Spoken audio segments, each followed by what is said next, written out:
అవకాశవాదిని కారని అవకాశాలే తనను వెతుక్కుంటూ వచ్చాయని కడియం పదే పదే చెప్తున్నారు. మరోవైపు బీఆర్ఎస్ నుంచి మాటల దాడి మరింత పదును రేగుతోంది. రస్మయి బాలకిషన్, కడియం శ్రీహరి మధ్య డైలాగ్ వార్ చూద్దాం. సిగ్గున్నదా కనీసం ఒక్కసారి నీకు? నేను మహామేధావిని అని చెప్తావు, వయసు అయిపోయింది, ముసలితనానికి ఏమో కుసుమగూడాలు అన్నట్టు. కడియం శ్రీహరి గారు, నువ్వు పోతే పో, నీలాంటి వాళ్ళు వందలు పుట్టుకొస్తారు. కడియం శ్రీ అన్నాడు మొదటి నుంచి కూడా మాదిగల ద్రోహి. మాదిగ జాతి అంటేనే ఆయనకి కళ్ళ మంట. మాదిగ జాతిని మొత్తం నిర్వీర్యమయ్యేదాకా ఒక శిఖండి పాత్ర పోషించుండు కడియం శ్రీహరి గారు.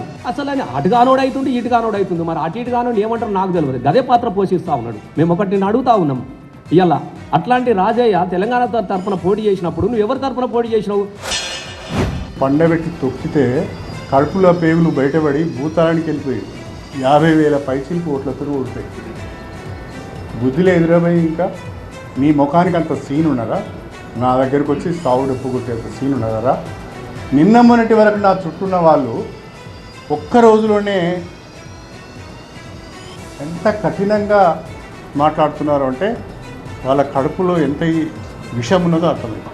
కేసీఆర్ కానీ, హరీష్ రావు గారు కానీ, కేటీఆర్ కానీ, ఏ వ్యక్తి ద్వారా కానీ ఒక్క రూపాయి నేను తీసుకున్నట్టుగా మీరు నిరూపించగలిగితే